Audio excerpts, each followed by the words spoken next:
You are tuned in to What Up Baltimore online radio. Please note that the views and opinions expressed on this channel are of the host and not of Lady J Media.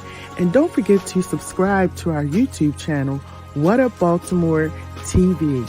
And if you really don't want to miss any of the shows, hit that notification bell and you'll get a message every time we come on. Now, we got it from here, so sit back, relax, and stay tuned.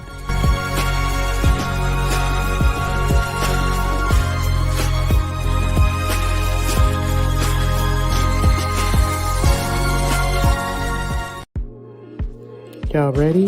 Let's go. Nobody that was watching, I hope y'all ain't stressing out, because when we all get off the camera, we done forgot it. Shit, I'm ready to go eat. I'm about to go have dinner. I heard somebody call me one night after the show. They was like, Lady J, are you okay? And I'm trying to think, what happened? And they were talking about the show because people were going on for the show. I had totally forgotten about it. I'm laying across the bed watching the movie. This is what this show is about. We just come on here, we have fun, we chop it up, we have fun. We can argue and fuss about what's going on in Memphis, New York, California, all these other places, but we got children, blood on the street. We had 2 babies shot over the weekend. Their mother just passed away. Where is the protest? We're not going to have a protest about that. Because we don't see. Here's the thing. How do you close the door? How do you close the door? To you real quick. Baltimore is a city that has been broken down, but generation after generation after generation. We have allowed folks that look like us, that's supposed to be about our business, to treat us worse than other folks that don't look like us. We have gotten to the point where we are desensitized. We do not value you, me, the next door neighbor, or anybody else. That is why, follow me on this one. That is why we will have a protest for somebody else that got killed by an officer or by Mickey Mouse across the country before we have a protest about somebody right here, because the nigga right here don't matter.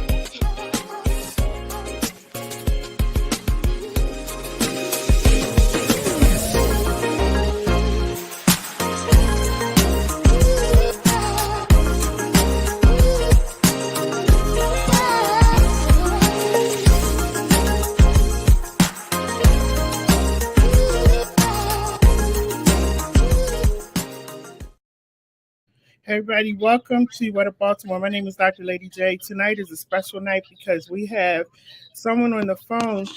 His name is Joseph, and he is serving a life sentence. And so, as you know, we've been going down to Annapolis and almost twice a week. This week, we're only going to be down there once, and we'll be down there on Thursday. And actually, what we're going down to lobby about on Thursday actually pertains to the brother that's on the phone.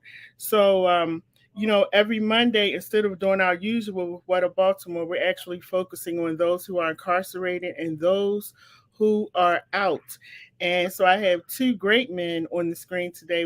Tonight we have Mr. Tyrone Little, we have Mr. Saleem. They're going to tell you about their stories as well. But before we get started, I just want to make sure, and we have Miss Leah. Sorry, Miss Leah, I forgot about Miss Leah. She's going to tell you who she is also. And we can't forget the wife. We can't forget Mrs. Little that's sitting on the screen as well. So we want to thank everybody for coming on tonight. Thank you to those of you who are joining us, and for those who have been joining week after week. Make sure that you share this video. This is so important because I do get a lot of flack sometimes for focusing on those who are incarcerated, but this is my passion, so I can do what I want to do. And this is what I choose to do. And I think that we all have to understand that there are some people who are incarcerated who are not supposed to be there. And there are different things. If you would pay attention to what we've been fighting for as we go down to Annapolis, you would really understand the importance of what we're doing here on Monday nights. So our Monday night shows will be focused on those who are incarcerated, talking to families, talking to victims as well. If you like to come on, it's open. The way we do this is we talk like we are in my house and we just have a conversation. So Joseph, you're there, right?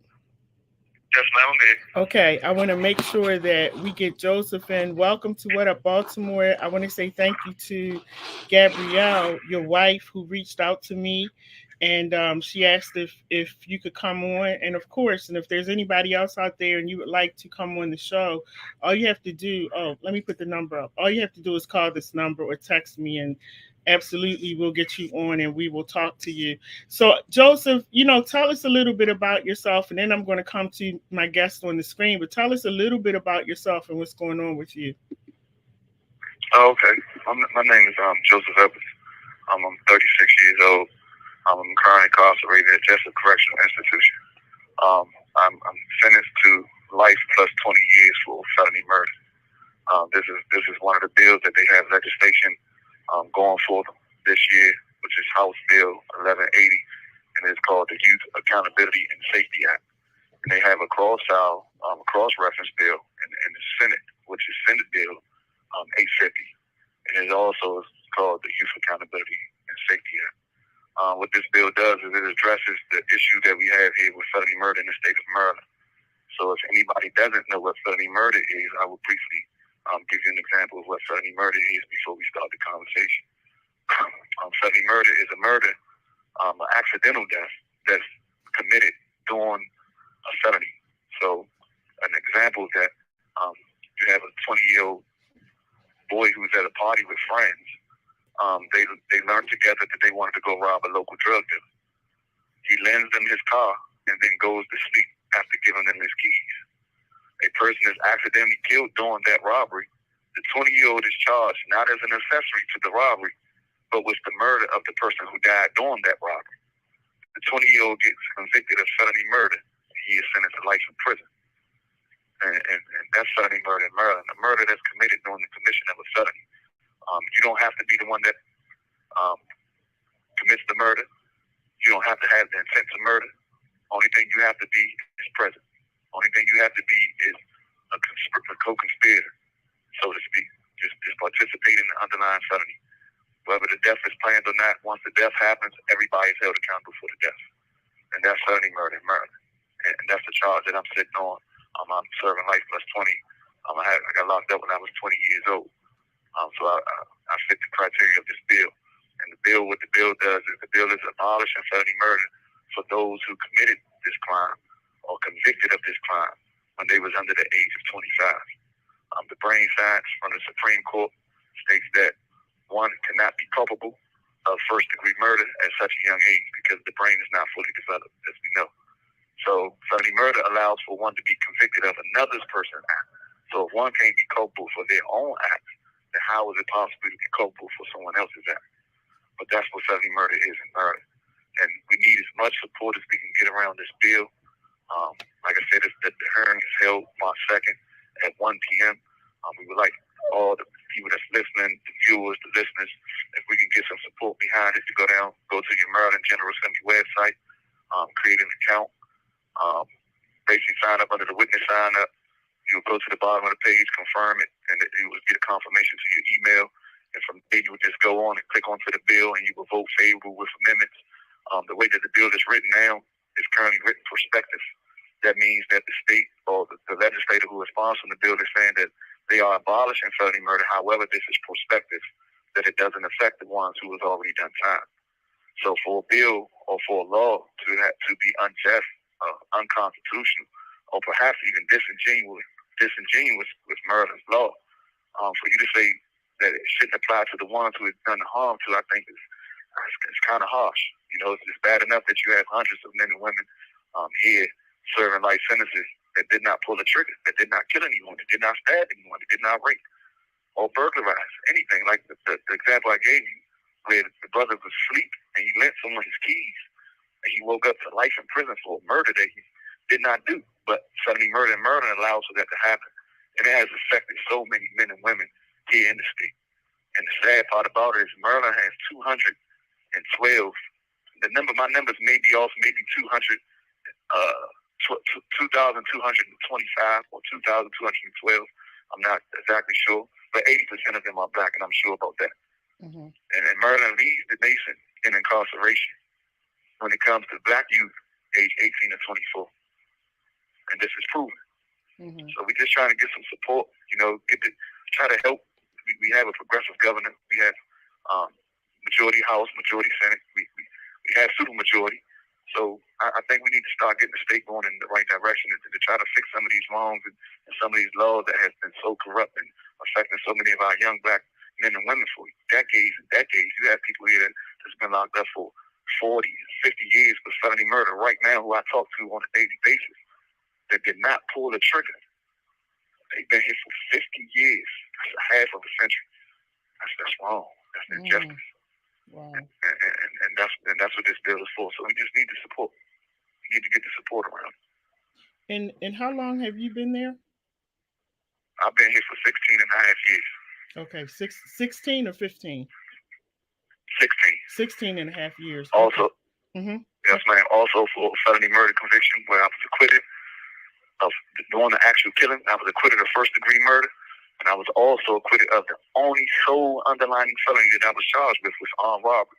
I was found not guilty of participating in the robbery as well, but I was still convicted of felony murder. And I was acquitted of all the conspiracies to rob, conspiracy to murder. I was acquitted of everything except for felony murder. Wow. Did you have an attorney? Did you have a public defender, or you paid an attorney? No, ma'am. I had a paid attorney from the office of Daniel Palumbo. His name was Michael Lovelace. And we actually paid him $52,000 at trial. Wow. Yeah. Wow. Well, I have some gentlemen. Do you know Mr. Tyrone Little? We got Mr. Saleem on here. I know Mr. Tyrone said they used to call they call him Yaya. Y'all might know each other. We have Miss Leah Green is on here. So I'm going to have them unmute their mics so they can speak to you, because I want you all to talk to each other. So, gentlemen, I don't know who wants to go first. Well, first of all, Joseph, I want to say, man, you got a biblical name, and it let me know that you really on top of your homework, man, as far as your presentations and all was concerned. And as early as the day, I was reading some of the materials that you have referenced as far as the Supreme Court is concerned. But let me start off, man. How you feel? How's everything? Take a stretch or balance up. What's going on with you? Let's start there first. I understand that, I understand your heart-to-heart talk. That's what I'm saying, in other words, right? I know what you struggled about, man. I stayed incarcerated myself for 38 years. And I know what your struggle is about. I know what you are experiencing in that regard, right? But just feeling yourself, period. How you feel, bro? You okay? Yeah, I mean, I'm fair. I'm never okay. I'm never good. I got you. I think this has been the hardest part of my sentence over the 16 years. Right. And it's definitely it's been the hardest part for me. Absolutely. It's Absolutely. Like you do so much good, and you don't receive anything by way of relief when it comes to the prison sentence. It's like, what is the good for? But I believe in the law, and I know that there's something that's coming for me. Because they say, which favor of your Lord will you deny? So I try to take advantage of everything around me. I'm the lead peer here in the largest peer-ran program in the state of Maryland in DPSCS history. And it's called Certified Peer Recovery Specialist. I'm the lead peer there. It was created by Secretary Robert Green himself, Secretary Tiffany Robbins from the Department of Labor, and Robin Ricketts from the Opioid Operation Command Center at the governor's office. I was nominated lead peer in the program. I got 2 college degrees. I created my own youth program that's ran in North Branch Correctional Institution. I'm also the founder of one. It's called NITS, Men in Transition Towards Success. And the other one is called YIELD, Youth Illustrating Effective Leadership Development. They're cognitive-based programs. They were designed to address the rational emotive behavior therapy when it comes to one's belief, how it's tied to their actions and attitudes, which make us act out. To give you an example, how you see somebody do something, you're like, that bothers you. What somebody else do bothers you. That's because of some type of belief that you have about it. So we try to address some of them things. Okay, beautiful. I just wanted to get a feel of that too before I say what I had to say, and then pass it on to my brother Saleem. Okay, so I was attending. I just want to share this bit of information. Some of the legal stuff that you mentioned, as far as the Supreme Court decision and in terms of sentencing juveniles to life or death penalties and stuff like that as well. I had the opportunity to go to a hearing, John Martin's hearing. He was just recently released after serving, I think, 42 years or some time. And one of the things that the prosecutor did was made the Supreme Court decision very vivid. And that is that when the Supreme Justices was talking about the state of mind, dealing with neurobiological and all that stuff, we ain't got to talk about that part. But what they said is that it affected people from the age of being a juvenile, as they classified one, all the way up to the age of 25. Because the brain is still going through different developmental stages. The brain is not formally developed. I know Dr. J can speak to this and other people don't speak to this without drawing it out, but that's what it is. So they used that as a basis of releasing him. And she spoke on behalf of that, meaning that, I see the change in you when you're talking. I mean, I see it, I hear it, all that you're doing, man, all the positive things you're doing and creating your programs, because now you've tapped into yourself. You're studying you and you're making good life changes. And so that's very important. But the Supreme Court decision is going to eventually be applied in retroactive ways. Now, I know that this bill is a prospective bill, and that's saying that it's not rooted in the origins of the Constitution, where they believe it reached magnitude constitution to reverse and make it retroactively what you're saying. But the Supreme Court decision is starting to filter into criminal cases that's going to make it retroactive when you're presenting arguments to the court about your state of mind and the things that you've done and the things that you've changed in doing. Your life changed. Your brain is not the same. You're a mature individual. You got good ideas. You got good concepts. And so as time moves on, there is a big ray of hope for you getting out in terms of being in that age mind, in terms of being at age range when these crimes was committed. And so the judge used that in John Martin's case. The 3-judge panel used that in his case. The prosecutor spoke to the heart of it and talked about the different parts of the brain and how it affected. And then also me just reading as early as today also on the effects that incarceration have on guys that's going young like that. It's like you taking an adolescent and putting them in an adult population with people minds that are really not together. We know that, we see it, we know what's going on inside that. And each day you're waking up to a situation, man, that's still rooted in criminalistic behaviors, still rooted in all types of destructive, diabolical behaviors. So you don't know what you may wake up to, but you know what your mind is about, and you know what you're building on, and you know what you're doing. So everything that you're doing, brother, you keep doing it, man, because I hear it in you, man, and I can't see you, but I definitely can feel it. Everything you're saying is accurate, man. It's beautiful. You're very articulate. You express yourself well, and just keep doing all of those positive things, man, even though you're inundated with dehumanization, violence, and all this other crap every day. You just don't know what may go on in the prison reality. You come out, you don't know what's going on, but just stay alert and keep doing everything that you're doing, because, man, you're right on the right path, man. Thank you, man. I really appreciate that. And Mr. Let me get my chair right over here. Let me get myself together. Mr. Tyrone, can you tell us a little bit about you before we go to Mr. Saleem? Tell us a little bit about you. Yes, man. Well, I've always I was really smiling on inside when I was speaking to Joseph earlier, because that was the type of journey that I took.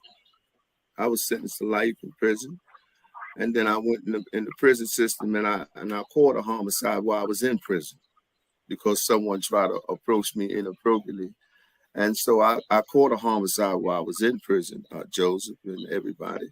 And so I was able to work my way to just getting 25 years from that, running concurrent with the life sentence that I was sentenced for murder.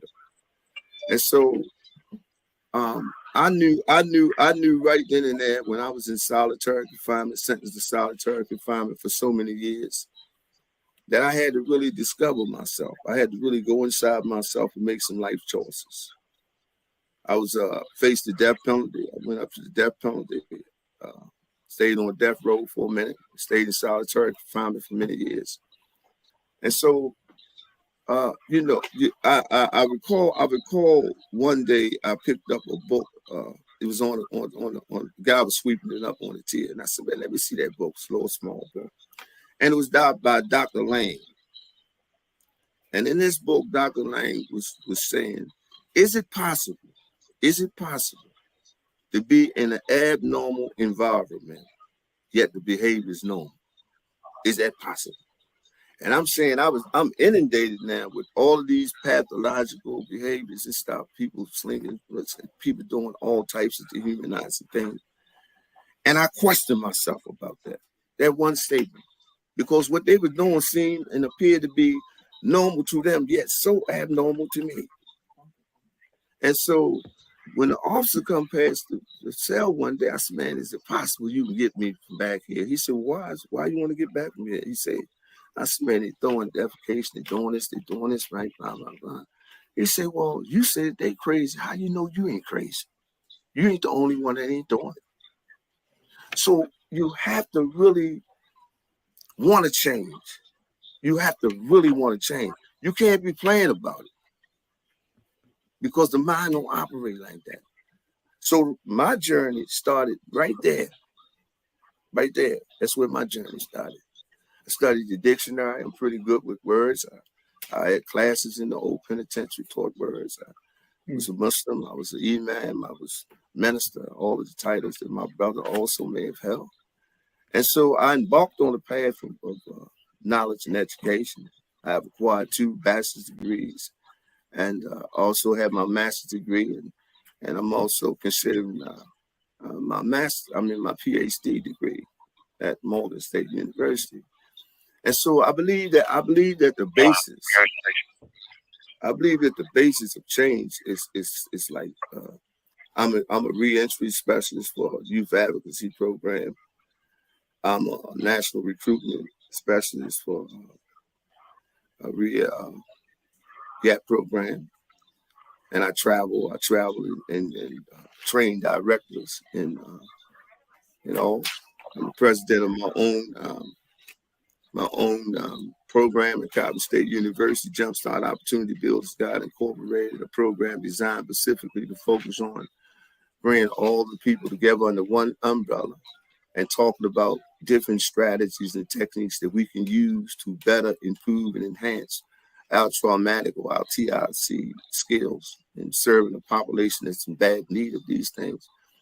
And I try to, with all my might and main, organize all the grassroots organizations under one umbrella, as I attempted to do with Dr. T and Dr. Humphreys, having a gathering with them and talking about those things and building on those type of things. It's still in the embryonic stage, but it started.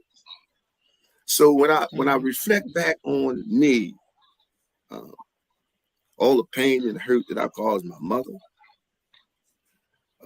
coming from a family that really loved me, but yet I'm so traumatized by adverse childhood experiences, not realizing, thinking I know it all, and being impulsive and participating in activities that I knew was going to ultimately land me in prison.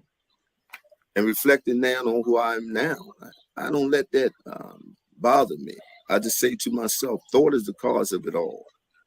And if you think a certain way, you're going to be a certain way. And that's going to affect every process in your existence. So in doing what I do, just one more thing, I've developed a biopsychosocial module based on cognitive behavioral therapy that deals with cognitive behavioral therapies. I believe and have copious evidence to prove that behaviors of this nature is rooted in cognitive distortions. We believe in what we believe. It's a lack of information sometimes. We don't understand the full picture, but we make judgments and decisions. And we make those judgments and those decisions is acting from inaccurate information. And that inaccuracy is going to basically affect how you see reality, how you adapt, and how you relate to people, your social interactions, and how you relate to yourself. So talk therapy is what we need. When we come together like this, we helping each other. I can't do nothing by myself. I love my people, man. And so when we come together, we talk like this. When we talk like this, that's our healing. That's our healing right there. Because I'm going to lend something that I know can help you, and you're going to lend something that's going to help me. And that's why I say to Joseph, man, Joseph is on the right path. This man is articulating. He got a lot of stuff that's going on. He's doing remarkable things, man. And when he was talking, it made me remind me of myself. Because I know he want to change. And I know he's serious about changing. And I know that he's going to make good things happen when he comes into the community. And so, you know, sharing my story with his story, in that regard, it's almost similar. Although we walk different paths and we have different experiential things that make up our own personal life experience, we do share some commonalities. Thank you for that story. That's amazing. And when I met you, I said, when you said during the meeting, and then you were talking for a while, and you said something like, you know, well, I spent 38 years in prison. I almost fell off the chair because I was like, wow, you know, just to see what you have done with your life is absolutely amazing. And you are actually a blessing and an inspiration to people like Joseph. And that's why I wanted to have I could have stood up without that pillow there now. I mean, really. Oh, I know. I'd have been fell all the time. Yeah, I couldn't have did that. I gotta have her. Yeah, I gotta have her on too, because I gotta get her to talk to the women. I have to get her to talk to the women. But Joseph, is there anything you wanted to say to Mr. Tyrone? Yeah, man. I like his story. It seems like it's something that I would love to emulate. You know, to actually make it through this process. You know, and to be found in the state of mind that he's in, and doing so many inspirational things. That's what I desire to do. You know, and with the youth advocacy and things like that, that's my goal. You know, that's what I dream of. You know, because it seems like when we young, you know, we get caught up in these neighborhoods and this trauma and all the things that he was just speaking about. You be misled so much so that you have friends by default. Right. And I think that's what the problem of the lifestyle of criminality. I think that's where we embrace it at in them early stages. So I think that what he's doing is excellent. And I think that if we can get to them youth early, in them early stages, I think that's what we need to be, them adolescents. You have 60 seconds remaining. Because, you know, mine wasn't spent to this phone about to hang up. I'm at the call right back. Okay, that's fine. Go ahead. We'll be here. All right. We have another gentleman.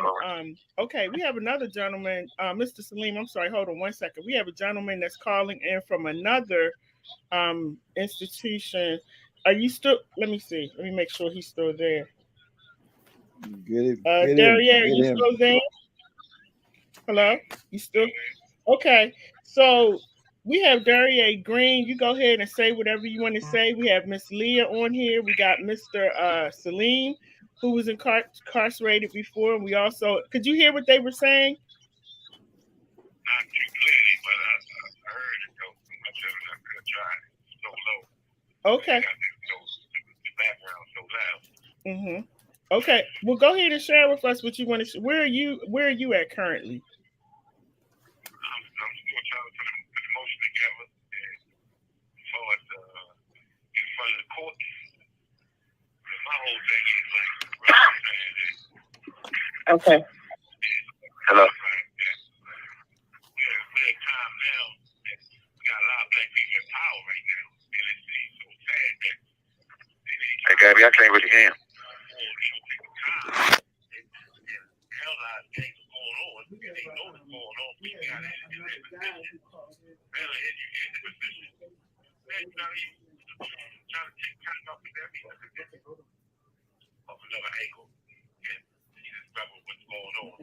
My thing is, I know everybody saying innocent and wrong.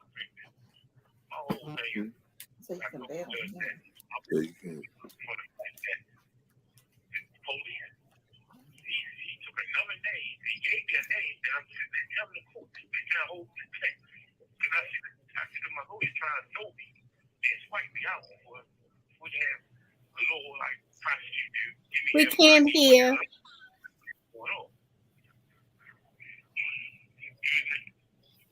Can you all hear him? No, I can't really hear.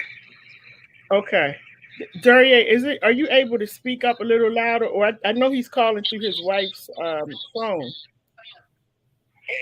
the background, Doc. It's real loud where he in Hagerstown. It's real loud in the background. Oh, it's loud where he is. Loud.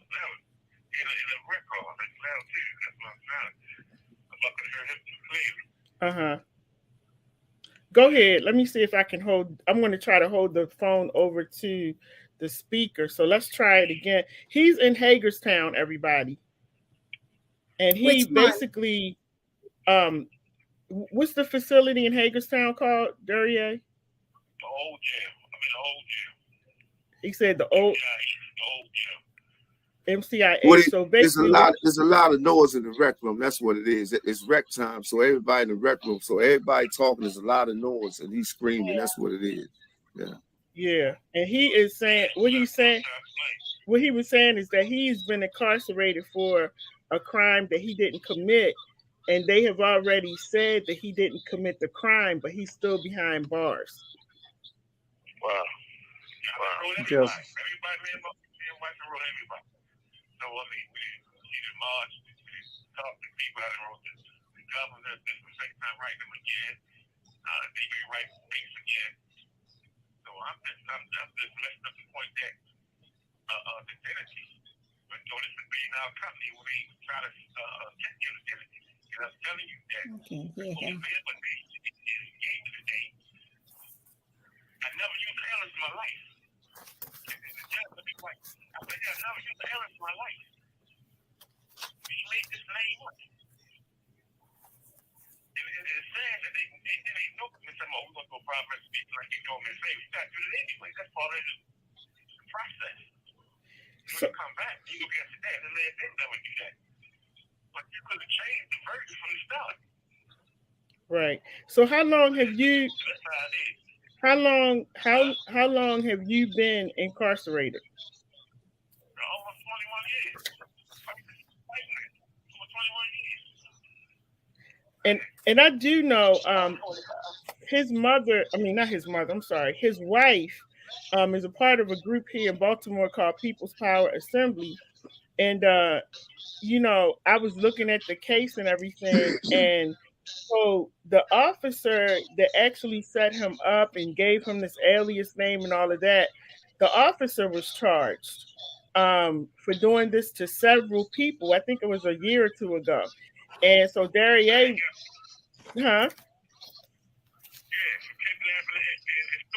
right, for extortion. Yeah, for extortion. He was locked up for extortion. So he has, with PPA, the People's Power Assembly, they have found out that he did not do the crime. So he's actually been sitting in jail for 21 years for a crime that he didn't even commit. He wasn't a part of. And so that's what his wife is fighting for now. And I'm glad you all are on so you can talk to these brothers, and encourage them and just help them along the way, because I can imagine for him, it has been frustrating to not see his children grow up, not see his grandchildren. His wife has been sick. She shared with us that she had brain cancer. She's been sick. So it's been a lot going on with him sitting there. And so they're fighting. People's Power Assembly, the attorneys and everything are now fighting to try to get Duryea out. So, Mr. Saleem, I want to give you a moment to speak to both of these brothers. Good evening. Can you hear me? Yes, sir. We can hear you. Yes, sir. Good. I definitely was inspired by Joseph's story, and it showed the growth of a man developing himself behind the walls. I'm going to say in spite of where you at, in spite of what the system dictates. You seem to be involved in programs that's designed to cultivate who you are, people person, trying to help somebody. In my earlier days incarcerated, I spent my time doing negative things. You probably been in better shape to help me out. But you come to a point where you self-actualize and you see that the people around you don't have your best interests at heart. By that, I mean the criminal justice system. This is not to condemn the whole system, but in the majority part, It's a program they have to incarcerate and to keep the wheel going, keep it turning. That's why it's easy for some to get out and hard for others to get out. You would imagine a man in your shoes doing the things that you do, that would be consideration in and of itself, regardless of other crime. I mean, the changes you've made, the contributions you make it. But that's not to the interest of the system. I can remember correctional officers coming up to me, whispering to me. He said, man, this is when I made my change. They said, man, you don't belong in there, man. You definitely don't belong here. You don't fit this script no more. But unbeknown to me, I was just trying to grow. I was trying to survive, to see this thing through. I know that they did not have my interests at heart. And when I began to see that, I knew I had to make a way for myself. So that's why you have to change. And I see yours is genuine. And I'm going to tell you, you're going to get to a point where you'll see that, and it's not to discredit you, Joseph, it's to say that you are part of a bigger picture, man. Unbeknowingly, man, people are watching you. People are taking lessons from you. People are letting you lead the way for them, even if they don't tell you. They are watching you. And it's going to come a time when they're going to set you out there to set the example, because this institution tell you that they need your help. The court's going to tell you they need your help and find a way to get you out of here. So what you need to do is be consistent in what you say you are. And that's why I use the word genuine, because you can't expect them to turn when you want them to turn. It don't work like that. Here go a man was just on the phone. He's innocent. 21 years in prison. They know he's innocent. How is he going to get out? They want him to get out the same way he came in, through the court system that put him in prison in the first place, an innocent man. So he has to develop himself, get his constitution right in his head about what he's going to do with himself and his life, and be prepared to go when the time comes. It's better to be prepared and miss an opportunity than get an opportunity and not be prepared. So we always use the term soldiers because we always train and trying to move ahead, but it ain't just about the physical aspect. Like Yaya was sharing, man, it's that mental trauma you go through in that spot, man. If you give yourself to the prison, then you become a part of it. So I like to leave with this statement about being genuine. I was incarcerated myself. I stayed in the Maryland Penitentiary and Jessup Cut and the old jail and the new jail. I've been down Patuxent. I've been to MCI. I've been to MCIJ. I've been to about 20 prisons. And I stayed in there 42 years. Wow. Straight. Wow. I'm not talking about no weekend and free release. I'm talking about maximum security. I went in, maximum security, I came out. But I associated with people who are like minds, who was trying to develop themselves to succeed and help somebody. And the more I reached out to help other people, people just started taking notice and started trying to help me. There were forces working behind the scene that I didn't even know about on the other side of the wall that was helping me get out. I know you're familiar with Dunga case. I raised that petition in 1976. They told me it was an error, the jury instructions. He also told me it was a harmless error because I was a black guy, really, with a public defender, and I didn't have a real voice. So you're going to come up against a lot of opposition behind the wall because you're kind of like almost helpless in some respects. But becoming the man that you are becoming now, man, you're on your way, man. And look like you're getting it done a little bit earlier than I did. So I'm saying your path might be a little easier. I'm praying that it is. With some strong prayers, and the people didn't get a chance to mention that part yet. But man, I believe in the power of prayers, boy. Because that stuff, that thing more powerful than medicine. You hear me? You'll start off talking it, boy, then you walking it, and they be wondering what's wrong with you. I'm talking the correctional staff will be coming seeking your guidance and your counseling, try to give you some ways to help them get their life together. And you the one they got in prison. But you'll see that it don't fit you, man. You outgrow that place. Keep on doing what you're doing. We got programs in place out here in the community that's designed to help you with your transition. I'm waiting on you. Programs that help me. I work for Living Classroom, Project Serve. We workforce development and training. We help guys and we pay them while they're in the training. Paycheck every 2 weeks.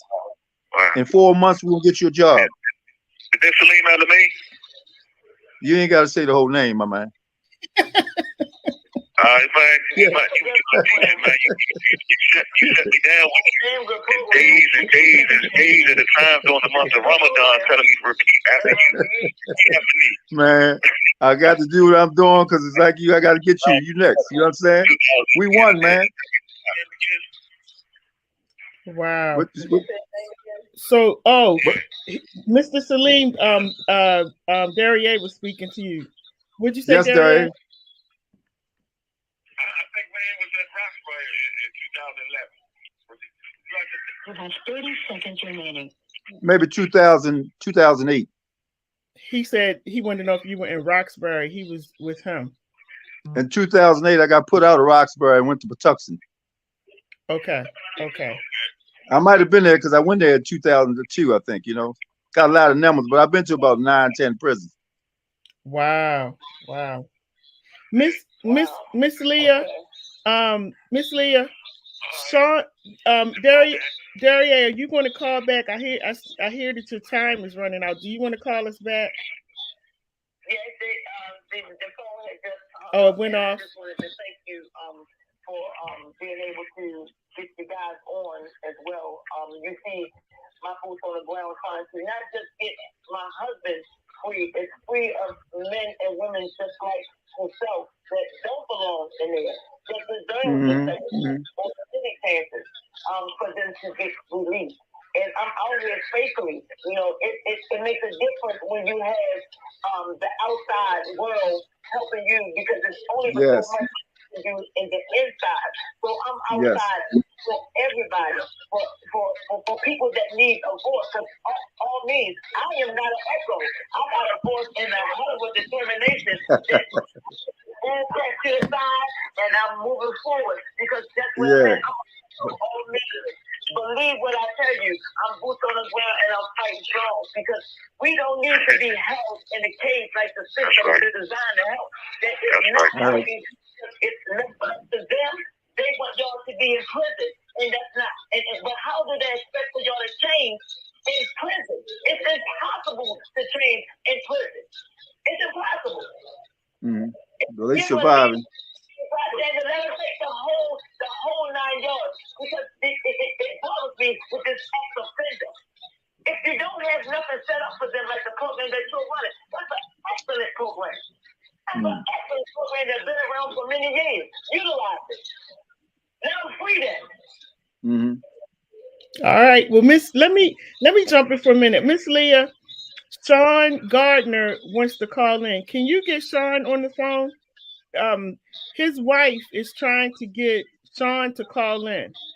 His wife is texting me, and she said Sean wants to come on. So can you just call her and tell her, if you're watching, Miss Gardner, call Miss Leah and just get Sean on the phone that way, and Miss Leah can hold the phone up so we can hear him. You got him? Let's see. Miss Leah's muted. That's why I can't hear her.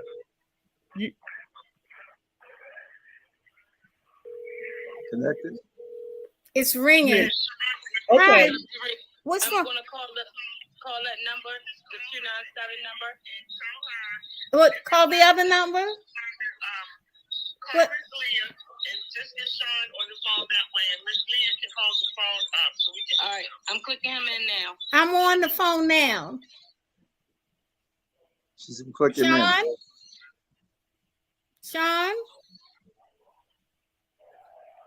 I'm gonna hang up and call. Wait a minute. Oh, they hung up. She'll probably call you back because he's been trying to call in. Okay, I got it. When they call Miss Leah, let me know. We'll cut the conversation because these guys have limited time. And we'll let Sean talk, okay? But we still have Joseph. I think Darier was I think his time, I think he might call back. I don't know. I'm not sure. But I'm going to leave the line open for him. So I'm just excited about all of this. I'm glad these guys are able to call in. This has been a dream of mine, and I could not figure out how to do it. And it's amazing how God will allow you to run into people. And Miss Leah and I have been running past each other for about maybe 2 years now. And then found out that we have mutual friends. And I shared with Miss Leah what I wanted to do. And she's been great in helping me to figure out how to do it. And it's much simpler than I thought. So, we just have to use these phones and allow everybody to call in. And so we're going to wait for Sean to call back. Joseph, are you still there? Yes, ma'am. I'm still here, Lady J. Okay, I don't want to take any time. You go ahead and share whatever it is you want to share with us.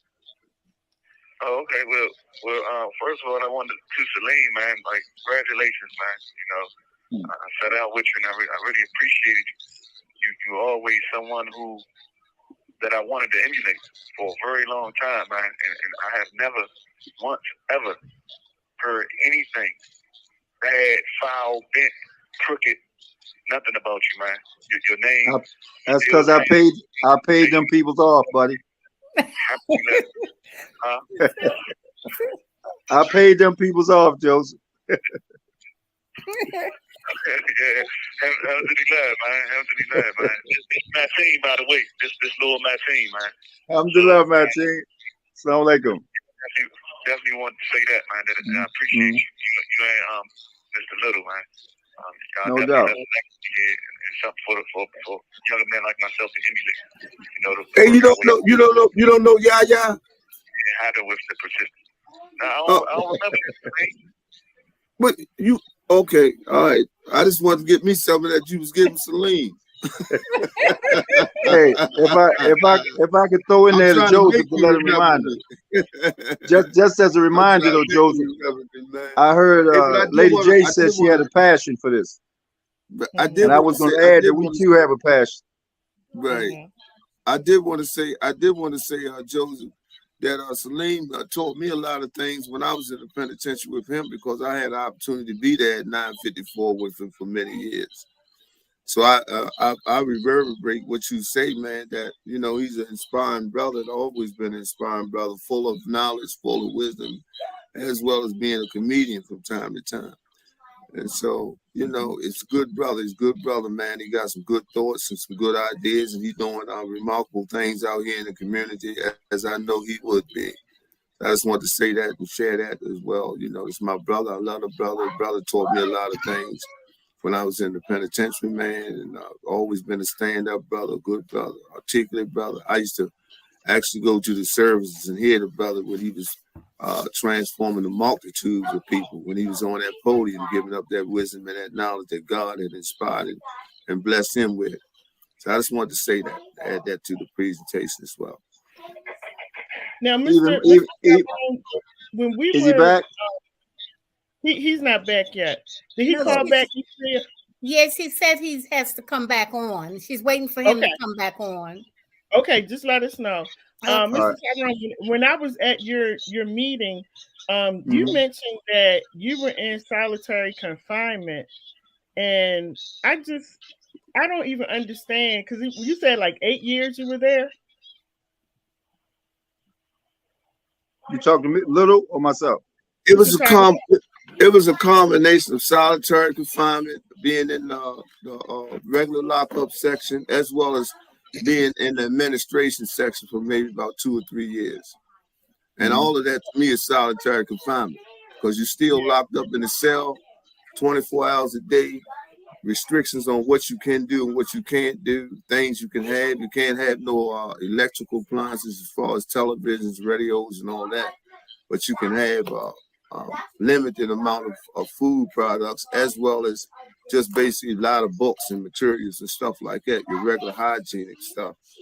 But then this new thing, Saleem was saying that he went all over in different prisons. I went all over in different prisons too, because that's what they was doing with guys that they believed had some type of influence or positive impact on the guys.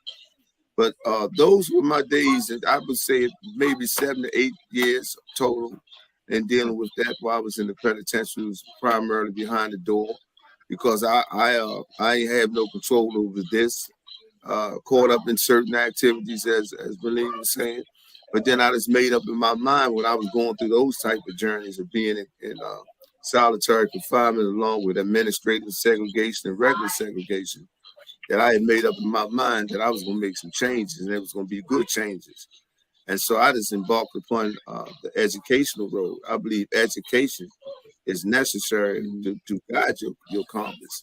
You know, a lot of people, they move about lack of education. And so I try to make sure if I'm doing things, it's educational, it's inspiring me greater, it's making me reach my self-actualization. I can't be caught up in the lower states and allow those type of things control and manipulate me. And that's what these experiences of solitary confinement, lockup, and administrative segregation taught me, because it's like you was isolated. You're in the cell 24/7. You come out maybe 15 minutes to get a shower, walk up and down at 10, you back in that cell. And so that's every day until you complete your time. So give you an opportunity to just really get inside yourself, do some real reflection, meditation, make some real positive choices and decisions. And it's be determined that that's what you're going to do. You're going to change. See, because when you change your thinking, your behavior is going to change. Everything about you going to change. How you relate to people, how you understand things. Now, I'm going to say this. I was at a service and we were speaking to the point of resurrection. And we was talking about the physical resurrection and mental resurrection. And our people definitely need mental resurrection. And so whatever we establish right here, right now, is that we can't repeat that. Because once we go on the ground, that's it. So whatever we need to establish concerning our reputation and the impact that we want to have on people, we need to start that process right now and be real about it. We be real about changing, be real about doing all that. And that's what those experiences taught me. Being in there and not having the opportunity to do what I want to do, when I want to do, how I want to do it, being so deprived, not knowing if you got to get a piece of mail, surrounded by people constantly throwing feces and cutting themselves and killing themselves because they can't handle the pain and the strain. All that impounds on your mind the whole time you're there. You got to have or you got to be the captain of your own ship. To say, I'm guiding this ship, but I'm not going to allow those things to basically infiltrate. Because the mind don't know the truth from falsehood. And a lot of people don't believe that. But when you study the anatomy of the brain, when you study different parts of the brain can't distinguish truth from falsehood. It can't. When you're taking certain things in your mind, you have to decide how you're going to respond and act to it. Because you got the ability to do it. And if you don't change or you control your own mind, something else going to change and control it. And so that's what I learned from those experiences, that I'm the captain of this ship. And whatever I say I want to do, I can do it. And the only impediment or the only restriction or handicap that I would experience is result from my own thinking and doubt my abilities to do it. Because all those potentials are there, all those abilities are there, and that's what that experience taught me. That's all right, you man. Now I have a message from Joseph. You still there? Lady J, he's on the phone. Oh, Sean. Okay. Sean. Let's hear from Sean. You want to? Can he use my phone? Just hold your phone up, Miss Leah, so we can hear. Okay, Sean. Hello. Hi there, honey. Can he speak into the phone? Yeah, there you go. I'm right here, Miss Leah. Hi there, honey. Can you hear Sean? Yeah, I can hear everything going on. The real positive atmosphere, and I really love it. Wait a minute, Sean.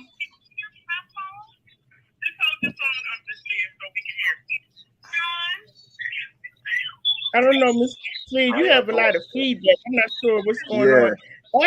Ask his wife if he can call the number that's on the screen. Just 1 quick minute, Sean. Lady Jay, what are you saying? There's a number on the screen. Ask her if she can call this number on the screen. Sean? Yes. Ask the madam, can she call 443-297-4753? Okay. Ask her, can she call that? Now, I'll hold on. I don't want to lose you. Okay, I'm going to call now. Okay. She's calling now. Thank you, everybody, for your patience. Yeah. Now, Go ahead, Mr. Saleem. Actually, I wanted to hear Sean, but I'm waiting on Sean. Go ahead. Yeah, he's coming. She's getting Joseph's time went off, so he's gone, and Mr. He's calling back. Yeah, give me one second. I'll make He don't want to miss out on this. He gonna call back. God willing. Daria had to go, so he is not with us. He had to go. So, but we thank him for calling in from Hagerstown. Yes. We want to keep him in prayer. Hopefully he'll be able to come home soon. Okay, so Joseph, I wanted to read something to you that somebody just sent me. They said this is Desmond Hanif Perry from Rectify, and we're watching. Kat and I wanted to send our love to Joseph. He is one of our inside peer support specialists. His lovely wife does family support for Rectify. This is a great show tonight, and this issue needs to be put out at the forefront of attention in the state of Maryland. So that's from Desmond Perry for you, Joseph. Okay. I heard that, Hanif. Yes. And Van Green, you are welcome. Tell Daria we're praying for him. We're going to wait for Sean to call back because I've been wanting to interview Sean, so I'm glad he's calling back. Let me read some of these comments while we're waiting. So we have let's see, where was I at? Somebody was asking, how do you call in? Kareem Hassan. The way that you call in is you can dial 443-297-4753 if you want to make a quick comment. You can call that number, okay? Miss Leah, somebody's asking you, how are you? And they said that they missed you, Miss Leah. Miss Leah, while we're waiting for Sean, though, tell us about you because your son is serving a life sentence. So tell us about you and what you do. Okay, I just want everybody to know what we got hold of here. We got the cream of the crop, and my dream and my journey is we don't need anybody else. We got it. And if I could just get us to all understand that we have the power to make the change that was needed to be made. And these guys blow me out the water with to think of what they have been through and can come out of that and talk about it. I'm still reeling with, I just can't get over it. So I'm just promising this platform will be our platform. We're going to do this. This is our year. We want everybody, lottie-dottie, everybody to know what's going on. And I think a lot of the issues that we have is lack of knowledge, lack of education. And yeah, you so modest. I love you to death. But all of you guys, and I'm blown away. You can teach us something. I wish we could flip the switch and have you guys be on those panels that they put you. They bring these PhDs in and HEs, all these letters and they don't have a clue what life is all about. Look, to me, when I was behind the wall. We have Sean. When I was behind the wall, Sean is here. Sean is here. Go ahead, Sean. Go ahead, Sean. How y'all doing tonight? Hi, Sean. Assalamualaikum.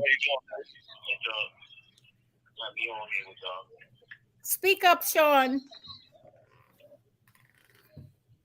Go ahead, Sean. The president letting me on here tonight with y'all, and I'm gonna listen to the conversation, and it was all positive and. Outside of prison and inside of prison definitely need this platform to be heard. Awesome. And we're going to be, yes, we can hear you. We just listening at you, Sean. Go ahead. Oh, okay. Yep. You can. Yeah, well, basically, our whole goal for Behind the Wall Mentors right now, we're really trying to reach the youth. Try to stop the youth violence in the city. That's Baltimore and DC. And we just really want people to help us and really connect with us. And anything we can do for our community, that's what we're trying to really do. Now, Sean, I'm gonna talk to your wife, and I'm actually gonna do a show where I have you on so you have more time to share with us, you know, what's going on with you and whatever it is you would like to share with everybody. I can't really hear you. Oh, I was saying I'm going to have a show where we can just talk to you and we can hear your story, hear about you, and you get to share with us because I know it's been difficult trying to call in tonight, and I want to make sure you have enough time to share whatever it is you want to share with us. Okay, well, basically, I really want to share with us, like, as a whole, we really need to come together because we lacking that in our community and our fight for the struggle. And we're going through, like, it's a lot of that women that's incarcerated that really don't have a voice to be heard. So, basically, I really try to assist them with being a word of wisdom to the youth. Mm-hmm. And how they can assist to give back to the communities because we really had bike drives, like guys use their own instead of going to commissary, they would use their commissary money to donate and give it back to the youth, whether it's bike drives, school giveaways, toy drives, or sponsoring the youth to have after school activities, stuff like that. That is really nice. So you guys give up your commissary to help. That's beautiful. I love that. That is really nice. So we have I'm going to ask Mr. Saleem and Mr. Tyrone to speak to you because you know, I want them to speak some life and encouragement into you, Sean, while you're on here. So Mr. Tyrone, go ahead. Okay, how you doing? How you doing, Sean? Can you hear me? How you doing, bro? Yes, sir. I heard you make mention of the mentors program, right? I'm the senior mentor specialist for DC and Maryland under the youth advocacy program, and each. So I deal with not only youth, but I deal with older incarcerees that's returning back to the DC area that need mentorship and wraparound services, complete wraparound services. And so what we do is we take them through social capital training. That's by the chief advisor for YAT, DeJesus. He's basically responsible for teaching that, teaching and training the guys to establish social networks, to reintegrate back to the community by having them pull out the applications and all the stuff that's needed for them so they can be successful in that department. And the department that I work in is dealing with the psychoeducation, trauma-informed care workshops, which the lead facilitator is Dr. Hutchins. And what we do is each week we deal with wraparound services, mentoring services, strategies, and techniques rooted in cognitive behavior distortions, because that's what we believe. We believe that all behaviors are rooted in distortions. And so we deal with a biopsychosocial approach in terms of dealing with the whole being, the brain, the social interactions of the person, the environmental experiences of the person, looking at the person as a total, but a totality. But the thing about mentoring services is it's really hard to get people to change. They have to want to change. In other words, they have to want to change in mentoring service, because what you bring to the table is so necessary, it's so unique that it can help people while they're incarcerated. And I think it's very essential that they receive those type of services while they're incarcerated. And that's the reason why Saleem can attest to this, that we met down at Walter Lomax's house, his estate, and we talked about implementing programs in the system for guys before they return to the community, because education is the key to all of this. You got the experiential knowledge as far as being able to talk about the experiences and all that happen inside the prison system, but having the knowledge and the education to make transformations and leaps to in mentoring and coming out in the community and being prepared to face some of the subject matters I heard about, nothing being there for you, no housing, all the doors being slapped in your face. You have to be prepared for those type of things mentoring wise in the mentorship program. These are some of the things that you're going to be faced with even in dealing with your psychological makeup. So Dr. Hutchins take us through a 16-week program. It's a 16-week program, and each week we deal with a different part. We've determined it's only 3 ways behavior can be ruled or controlled. That's biological, psychological, social. And so we deal with those type of things, and we offer strategies of mentoring. We offer techniques of how you can diffuse certain behaviors. We offer all those type of service, anger management. We deal with those type of things. And once we go through those 16-week program, then you can graduate from our program. So you go through the social capital programs, connecting you back to the communities, making sure you got all of your identification, the transportation, all those things. Then we work on the mental part of you to make sure that you connect back to your family and all these other things, because incarceration has an effect on people. I don't care how much knowledge and wisdom that you get. If you don't address that part, it's going to metastasize over into your professionalism. It's going to metastasize over into your education and your adjustment back into the community. So you have to deal with that part when you talk about mentoring, to make sure that you together. Make sure that you understand your stages of changes. Make sure you're dealing with motivation screening. Make sure you're connecting people back to the familiar structure. Making sure that they make the positive adjustments, and especially if they've been gone a while, how you can basically integrate them back to their loved ones, to their children, to their wives. Because this thing is real big and it affects a lot of people, and we don't really take all that into consideration. So I just want to share that that's what we do, and that's my job. That's what I do. And I heard you mention the mentoring services that you're doing, and so this is information that maybe we can exchange some information, and I can send you some materials in there. I can send you some strategies. I can send you some stuff that you really can use, man, to improve. You can give me a copy of what y'all doing there, and I can look it over and make some suggestions and all of that. So I'm available for all of those things. Okay. Wow, that's I awesome. appreciate it, man. 'Cause that's what we're really looking for, because I really want to get all the mental programs to come together as one, because we can't go by ourselves, and everybody has different outlooks on life within different situations, and they really need to know.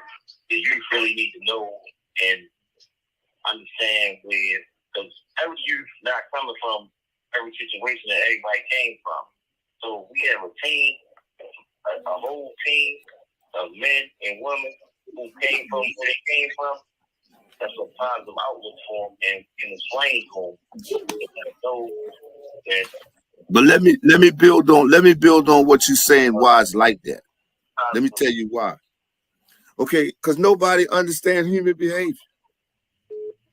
Now that may come as some surprise, and that's the reason why when you study the history of psychology and you study the history of all of these different approaches or what are the causations of human behavior, everybody got a different opinion and approach about it. So what you have to do, you have to be eclectic. You have to take those eclectic attacks and extract what makes you better and not focus on that other stuff, because it's just too many theories. It's just too many approaches. It really is. And so what cognitive behavior done, I believe, is revolutionize all of those theories, all of those behaviors, all those different approaches, man. It's in your thinking. It's the way we think. It's the way we reflect. It's the way we act, the way we respond to situations. And once we change our behaviors and our thinking, we're going to be better. But we got to adopt our own approach, get back to our own roots, get back to our own culture, get back to our own ethnicity, get back away from all of these other concepts that's defining us, and we define ourselves, man. That's what we got to do. And so you got great doctors, man, that came forth with different ideas that help us, man, that make us better, Black psychology that makes us better, the greatness in our own ethnicity, but we adopt all of these other crazy things that take us off course from our culture, from our cultures and our root and our relationship with families and friends and all ever. That's what we got to get back to the root of. So when you say that, man, there's so many changes, there's so many different concepts, it is so many different concepts, man. And what you got to do, you got to pull from that, pull from those concepts and apply those portions that make you better. and say the rest of this stuff is garbage. Experiential knowledge is the best knowledge. It is. But you also have to have some academia there too and know exactly where you're going at with all of this. Right. We have a caller on the line. Caller, go ahead. Hello? Go ahead, caller. I still hear Yaya talk. You need to turn whatever you have on in the background, turn that off, and then we'll be able to hear you.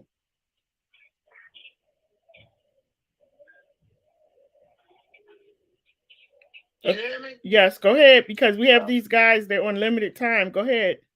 Okay, my name is Kareem Hassan, and I'm the baby of the bunch of the uncles. Because I was 17 when I went in, I was 54 when I came out. And to pivot off what Yaya was saying is, Al saying is, when preparation meets opportunity, you get success. So you have to prepare yourself, no matter the situation you in. Like the brother that's in prison for something he didn't do. He still got to prepare himself, so when the opportunity for him to get out here, he'll be ready for it. He don't want to come out here and go back. So you got to prepare yourself for when the opportunity presents itself and you come out here, you'll be prepared for it. Mm-hmm. All right. So that was the pivot off of what Yaya said.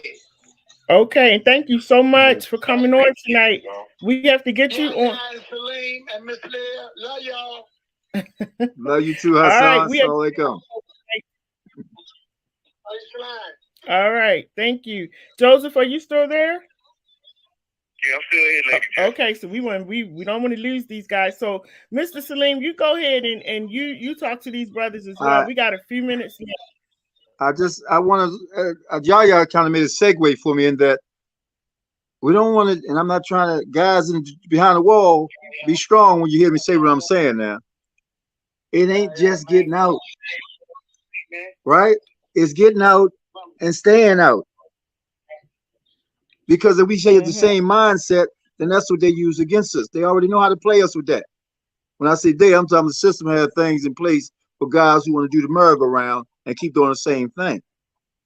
So you got to implement your program just like you're doing, the development of yourself, working towards getting free. There are a number of programs out here that's going to help you transition. We're connecting with you now. I've been permitted to go back inside the prisons. I was shocked. Wasn't scared, but I was shocked that they let me back inside the prison. I've been in about 4 different prisons as a volunteer. So I can get in touch with you and show you what's going on out here and can keep the network going so that when you get here, we have things in place to help you with your transition. That's what happened for me. Somebody helped me get transition. And I'm still going through transition. As Yaya said, man, if you don't affect it and make it change your mind, you have the same mindset. And when you fall on hard times, we result back to what we used to do.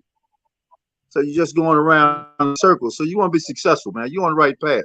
And even though the walls and the bars there and the fences there, I'm going to tell you something George Jackson said. He was in a California prison, maximum security. They put him inside a hole in the ground. And you know what he said? When he hollered next door to another guy that was in the hole, he said, I'm thinking about getting out. The guy said, man, you can't get out in no hole in the ground. We're already in prison. We're so dead. He said, no, but you got to first think about getting out and get it. So he was developing the mindset about wanting to be free, getting out. But then it's thinking about what you're going to do when you get out. So I'm thankful that we got some programs in place that's going to help you in your transition, because that's what I work for. I work for a program to help get you a job, help you get your credentials, help you get connected with your family. And let me let you one more secret. When we're talking about mentorship, it ain't just for you and me. It's for our families too. I got a friend did 50 years. His people call me all the time because he spent a lot of time alone upstairs in his room. He gets his food, he goes upstairs in his room. They'll call me and say, man, what's wrong with James? He don't never want to come out. He's antisocial. I said, no, ma'am, he's not antisocial. He's just used to being isolated, and he likes a peace of mind. This is a man who's been a single cell for about 50 years. So it takes a minute for him to reach out to the little baby. What's her name? Dean Dean, and all these names they gave him, and little ping pong here, Larry. And, you know, he don't know them people like that. He just learning this stuff. He only been home about a year or two. I've been home almost 9.5 years. I like riding in the backseat of the car so I don't have to drive, and I can just watch and take in the scenery. I'm still taking in this freedom, man.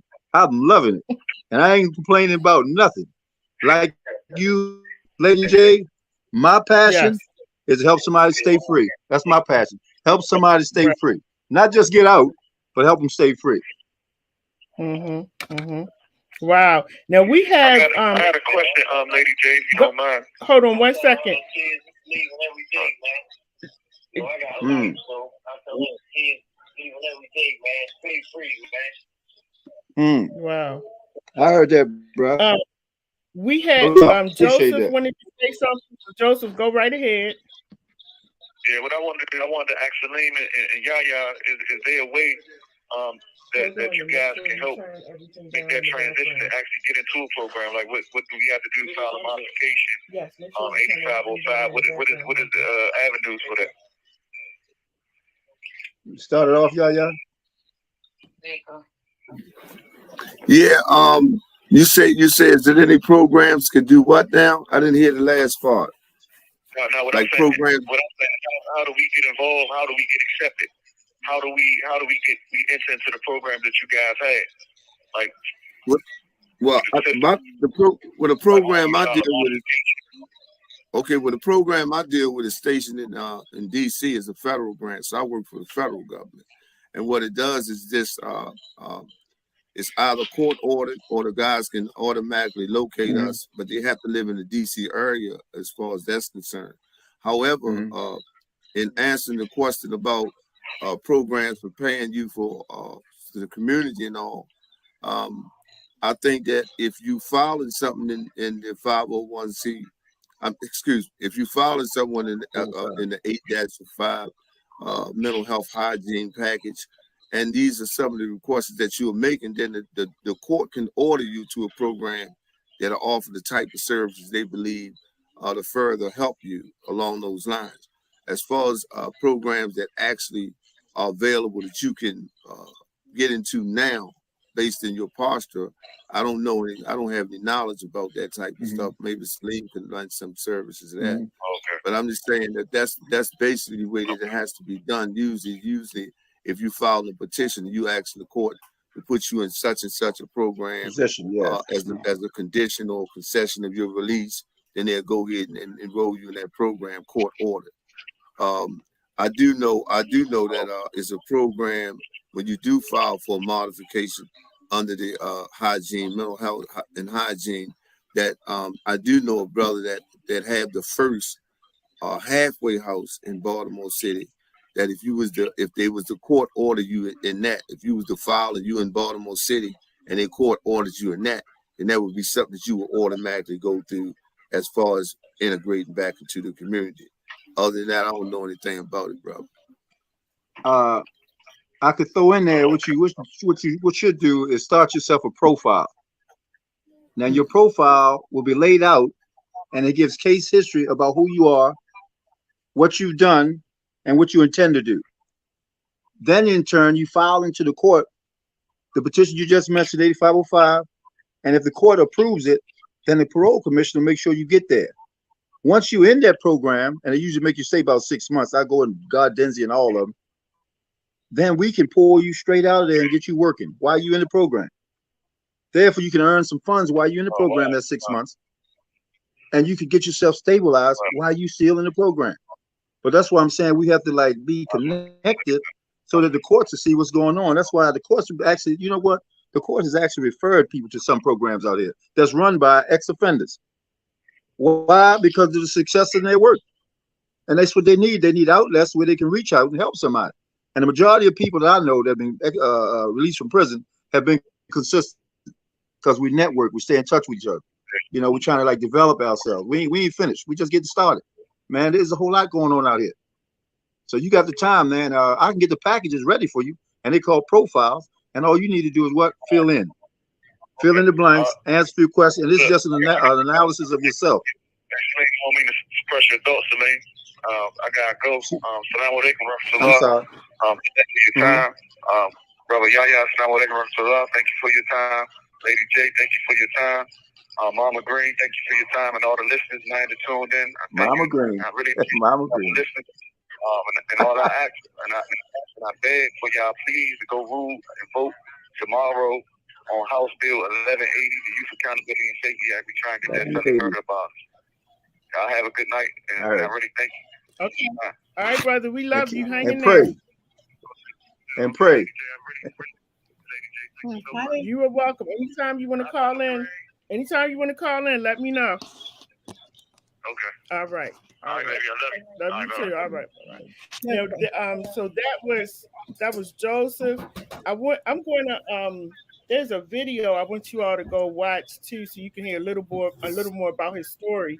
We have a caller also, and listen, guys, because this show, I'm telling you, this is your first time on, but this show takes a life of its own.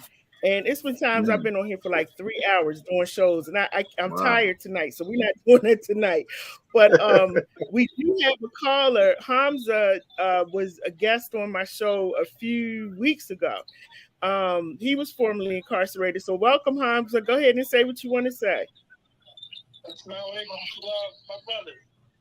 Wa alaikum assalam, Hamza. Welcome. Good to hear from you. I'm watching you brothers right now on my TV, you know, and Miss Leah Gray, Miss Leah, it's Willie Hamilton, he said. Can you hear him? Oh, hi, buddy. How you doing? I cannot hear him. Can he hear me? He can hear you. Yes, I hear you. Fine. Thank you. I'm just elated. I got all my... I tell you, we don't need nothing else. We got everything. Lady J, she's offering this expertise in this. We're going to do this. Is just a start. And before we go, Lady J, I would like to mention that I have a meeting coming up the first Saturday. May I? Yeah, let me get Hamza in, and we still have Sean on, so I want to make sure I get them before Okay, get go ahead. Go ahead, Hamza. I'm not going to be long, right? I just want to, you know, these 2 minutes on here today, man. You know, I remember being in there with them when I was a young guy, and them like schooling me and teaching me how to navigate the system, right, and the network and so on and so forth. So, just listening to what you guys are saying about, man, navigating this system and networking, and us coming home still doing the same thing, being around each other in that type of way, giving each other support. This is what it's about, you know. And all the guys that's still in, let them know, man, that when they come home, they want to do something productive. There's a means out here for them, you know. And I just want to, you know, show my give my appreciation to you guys for everything that you all do.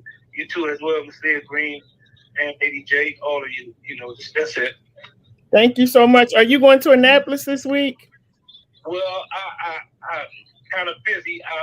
They wanted me to go Wednesday to talk about, you know, the public defender's office need bigger budget, you know, so they can facilitate and help the guys. I'm going to try to see if I can get a few doctor's appointments I got to do this week. Be to make it. Well, thank you for the times that you do come down. And let me tell you all something. Those of you who are listening and watching, this brother, when he speaks, he is so powerful. And I didn't know him. I was actually in one of the sessions, and he was speaking. And I said, I got to go talk to him. I got to find him, because I was so impressed with his testimony, the way that he was speaking, the way that he was dressed.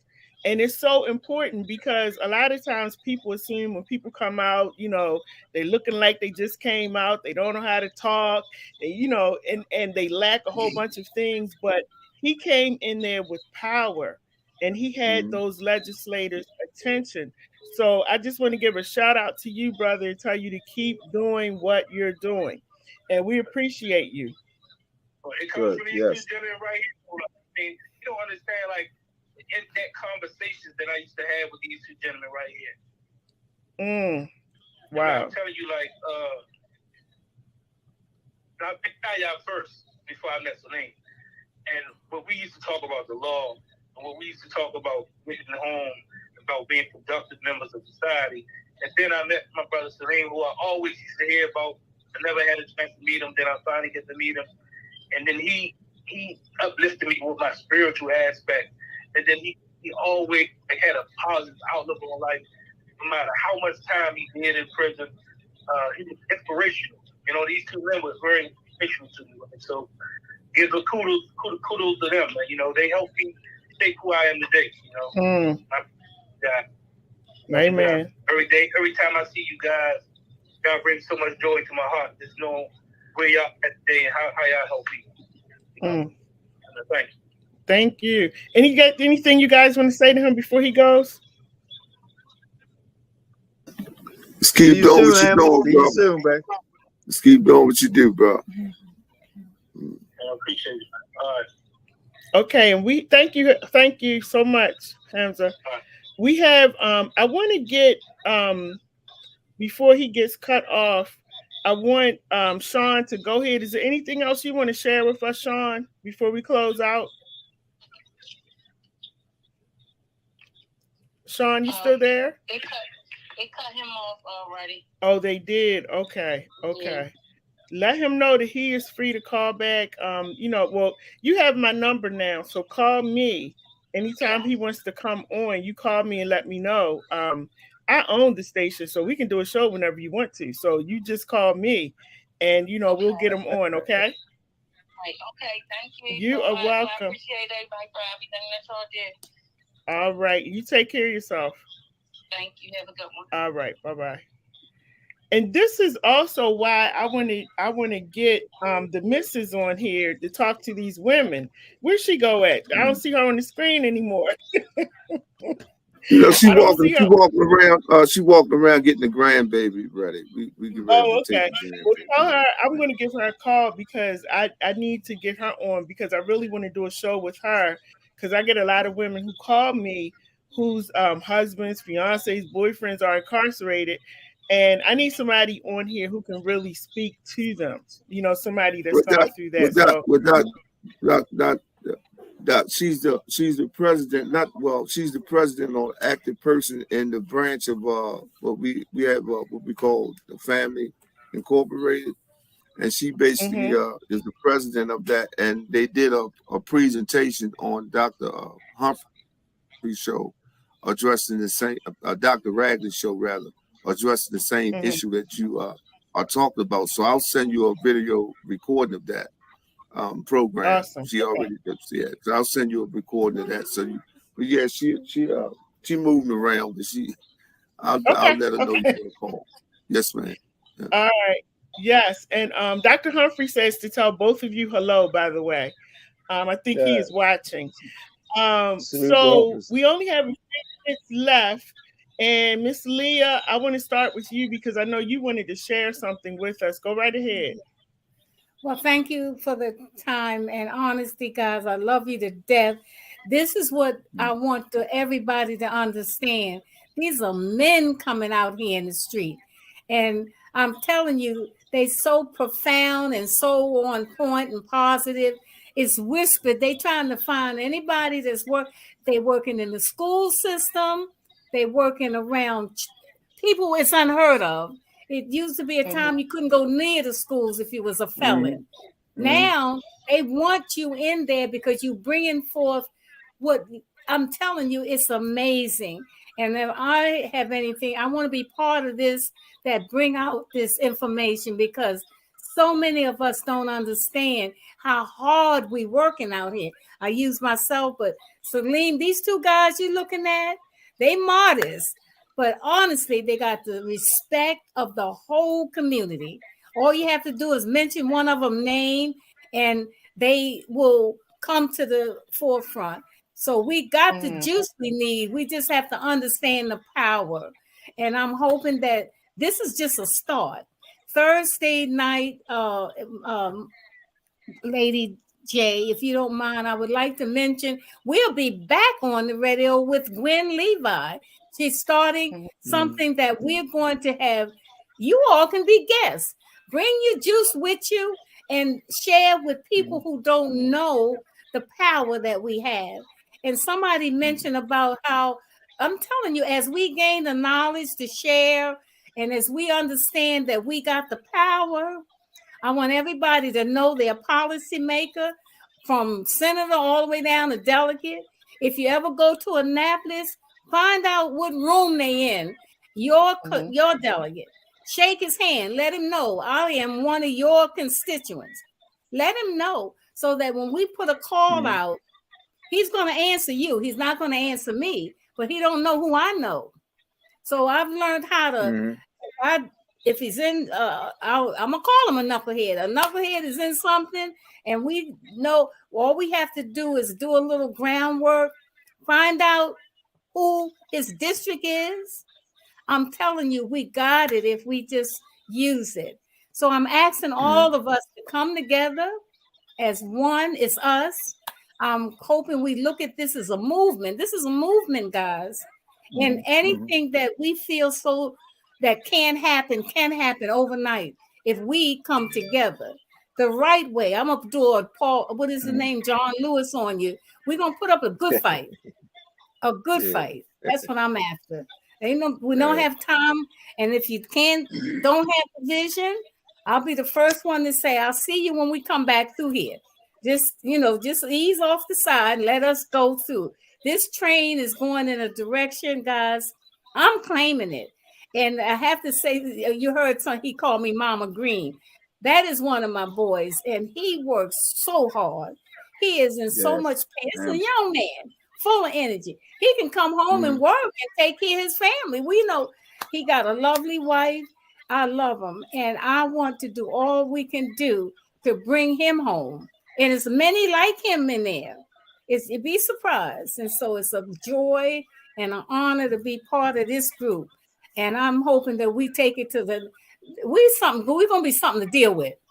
And I got my 2 soldiers right here. What a way to start. And Mother J, I messed her name up, so I'm careful. I'm trying not to, but I love you. You've given us a platform. And Saleem, you know I'm telling the truth. We ain't never thought we tell the truth. I'll bear witness. We're on a national stage. I'll bear witness. We ain't going back, Yaya. We ain't going back. So this is it. We're going forward. We're going to bring all the juice with us. And we're going to be something to reckon with. I'm claiming it. And I hope you all claim it too. All right. Oh, and I got to say, we have a meeting. I can only speak for Maryland Cure. We have a meeting the first Saturday of every month at the YMCA on 901 East 33rd Street by Zoom and virtual. Some of us want to, mingle, and some of us want to be on the Zoom. So I made a commitment this year, 2023, to do both. So January, February, and this is March. I've been trying to do both. I'm learning. I don't know all this high tech, but I got a genius with me now. So we're going to do this. And I want y'all to give her all the accolades, because without her, I'm not saying it couldn't be done, but this train getting done. Yeah. Is something to reckon with. I'm claiming it. All right. So we're going to get it done. We have a caller also. Go ahead, caller. This is Kareem again. And I just wanted, before we go, just call to get the brothers on the inside some encouragement, picking off of what Yaya and Kareem was saying about keeping a strong mind. Because it was a time when we was in, and I was 2 weeks from going to pre-release. And then Rodney Stokes had shot the woman, his girlfriend, and killed himself. And Glenn Denny come on and said, life being life, we're never getting out of prison. And at that particular time was one of the lowest points of my life in prison. I was supposed to be going to pre-release, but now I'm saying my life, I might never get out. And that was at the time where I made my wife divorce me, took all my vigilance, told her to go on about her business. I'm never getting out of prison. And Yaya come to me, and when Yaya was telling me about the other situation, it was called Stevenson at the time, and Yaya said, boy, just getting us out of prison. Just getting us out. Remember that, Yaya? He said, just getting us out of prison. Absolutely. And that's why the governor said that we're never getting out of prison. Life means life. That goes to show you, man, that if you keep the faith, stay strong, and stay focused, nothing can stop you. Nothing can stop you. All the way up. God is not the governor. God got us. Right. Allah got us. That's why we're here now. And they said we was the most dangerous people to let out. We're going to get out. We're going to do this. We're going to do that. But we came out and we proved them wrong. And now they don't put nothing in the papers about us. If somebody did something wrong, they'll blow it up. But all the good stuff that we doing out here, you don't hear nothing about it. They don't want to give us our props. But we doing it. We're going to create our own story. We got our own story. Back there, we here for y'all. So I just want to give y'all that and encourage y'all to stay strong. Don't ever lose faith. That's right. And listen, let me tell you something. That's why we have this, and that's why it's important as African Americans that we create our own stuff, and then nobody can tell us what to do.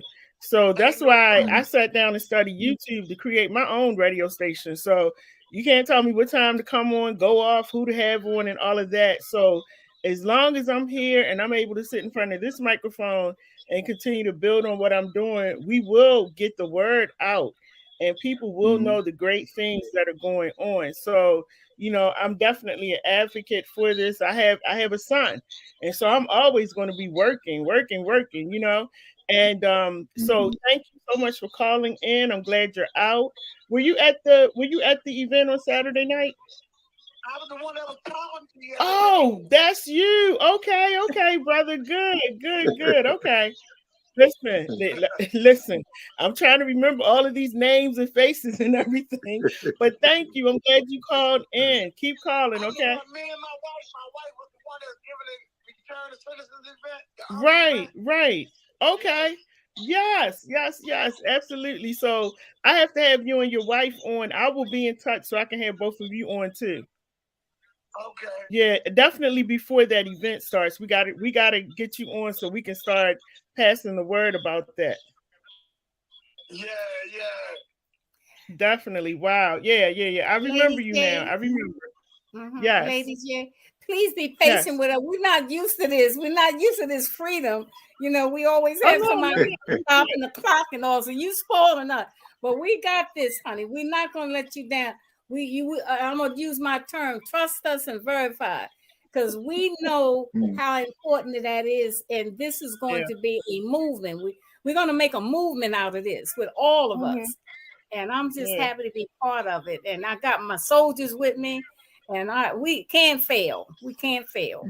This is beautiful. Thank you for giving me the platform to us. Yes, sir. Lady J, yes, sir. Before it's over with, you gonna have your own TV show. I know that's right. Now let me tell you something. If you go to my YouTube page, when I created my station, right, and people were laughing at me because first of all, nobody thought I would be able to do it. But you know, I believe that you can do whatever you want if you put your mind to it. So I sat down and studied YouTube on how to build a station, and it's for us because it's hard for us to get our stories out. And so I studied YouTube for 4 weeks on what I needed to do, how to build it, and all of that. And now nobody's doing what I'm doing in the city, right? So I decided when I did my YouTube page, I said I'm going to call it What Up Baltimore TV, because one day I'm going to have my own TV network. Yeah, that's the goal. And it's coming. It's coming. It's coming. So and just to put a little bit out there, it's already in the works. That's all I'm gonna say about that. It's already in the works. So you gotta speak life into yourself and speak life into what it is that you're trying to do, and don't let anybody ever tell you that it cannot be done. It can be done. You might have to work hard at it, but it can be done. And I want to say that to the brothers and sisters that are on the inside, those coming out. And let me tell everybody what's going on right now on Thursday nights.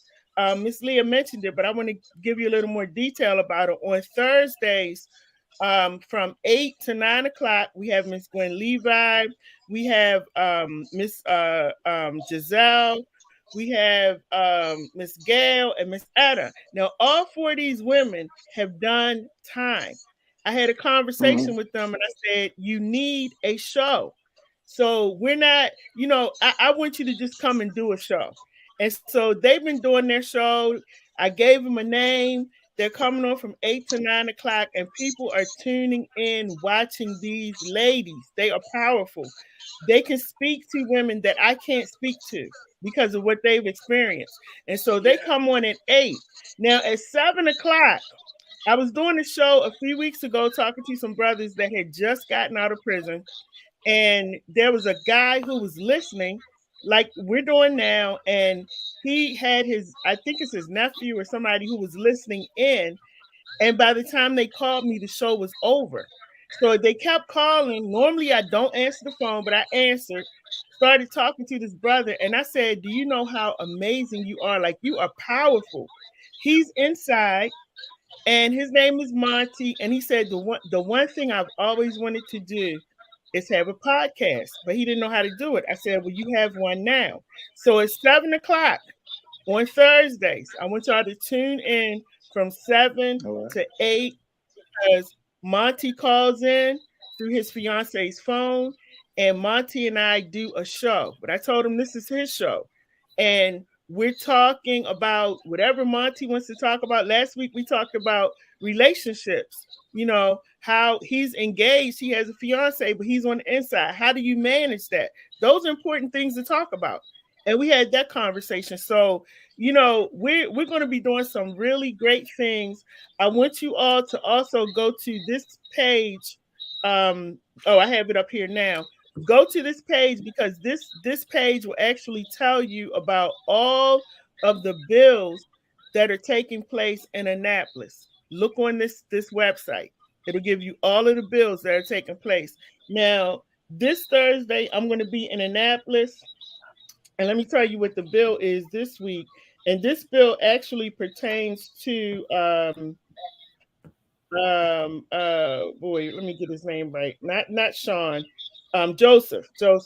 So on Thursday, we're going to be going down to Annapolis, and we're going to be going down for House Bill 1180. Now, this is the Youth Accountability and Safety Act, and this bill deals with getting rid of the felony murder for those under 25. So we need you to come out in full force on Thursday. Now, if you need a ride, the van leaves from Montgomery Mall here in Baltimore. There's a van that leaves. We're there. We leave at 11. And let me repeat again. Even though we're leaving at 11, that doesn't mean we'll be back at 1 or 2. Sometimes we're still down there until 6, 7 o'clock. It depends on when they call your bill. So make sure you bring food, or make sure you bring money to buy food, but prepare to be there all day if you take the van, or you may want to drive your car. But we will be leaving at 11. Miss Leah's down there with us. Miss Gwen is down there. There's a lot of people who are out. And I love it. A lot of men and women who are out are down there, and they are testifying and working for the men and women that are on the inside. So we need you to come out. It's House Bill 1180. Or if you see some other bills, when you look on this website, you might see some other bills you want to go down for. But make sure that you become a part of this system and this network that we're doing. Go ahead, Miss Leah. Yes, I really want to bring to our attention, everybody's working. Look, we got responsibilities, and many of these bills, we know it's today. It's over with April the 10th. But right now, I'm trying to get a coalition of people. One can't make it, another one can. Long as we have somebody in that room, it's important for these policymakers to see us, visualize what we don't have to talk. You don't get somebody who are able to articulate. But the idea is, can we come together and get a group that if one can't make it, another one can make it. But we'll keep the momentum going that somebody's in that room if it's important to you. So I'm asking us, please help us to pull that together. And we need to, this is important. You got a lot of nonprofit organizations out there, got big buses.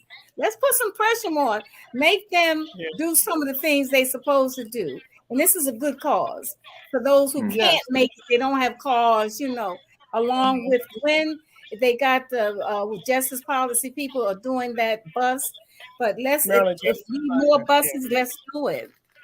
And so I really wish that we could get this coalition. That's important because everybody's not going to be able to make it during the day. They work. But you got some people retired or can't put anybody in your spot. But see, make it a point to get somebody in that room all the time so that we can get a good show. That's what they look at, the good show when you come in Numbers. there. Right, So, right. And just remember that we make time for what we want to make time for. That's what I always say. So if you can't be there are things that you can be a part of. Yes.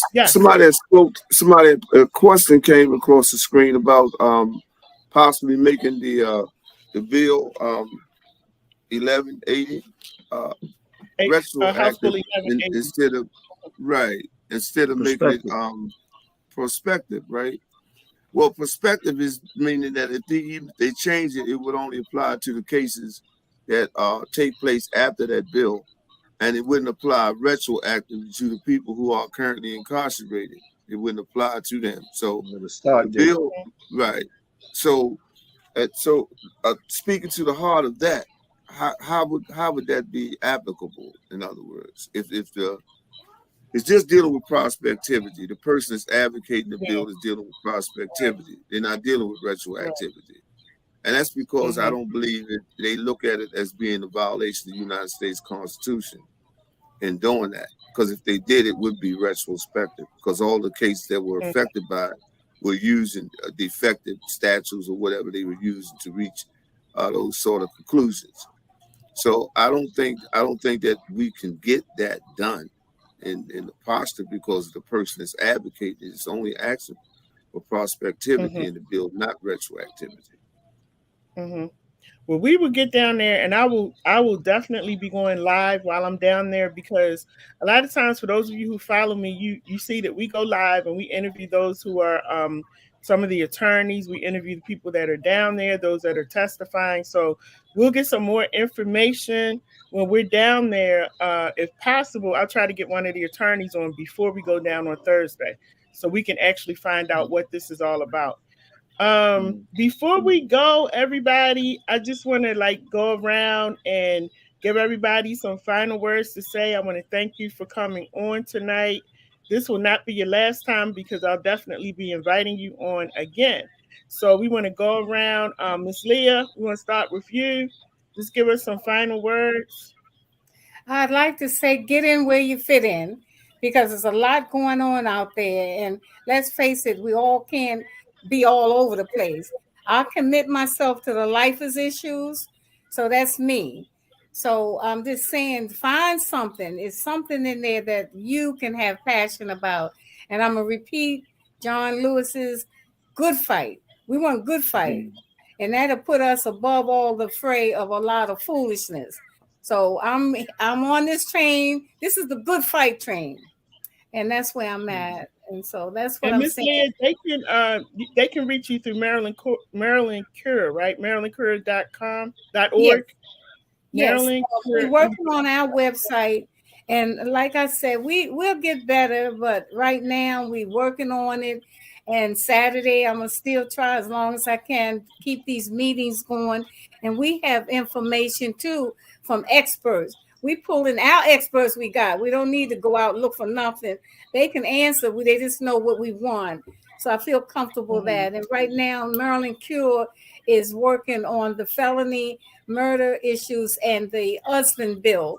That's the correctional oversight bill. Wonderful. Right. And Linda Moy, which everybody know. And I'm with the major group. So everybody feels comfortable that that's going to fly. That correctional husband bill, which is the oversight bill, is pretty much locked in. And we have a Democrat and a Republican.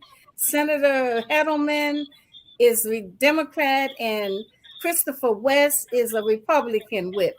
And what I try to bring to the table is bipartisan. We can't do this by ourselves. We need everybody. So I'm going to give all I can and all my energy to making it as bipartisan as we can. We don't have to reinvent the wheel. We just have to make sense out of what's going on and not get caught up in the I heard the book Okie Doke. It's a lot of junk out there, but we ain't gonna be above that. So that's my spin. Thank you All for. right, Mr. I got to say this. Thank you, Mhm. guys. What a great way to start out. We got the cream of the crop here. I'm so happy with you guys. I don't know what to do. And to talk about it, and you look good and you sound good, and I'm happy to know you. And thank you for coming into my life.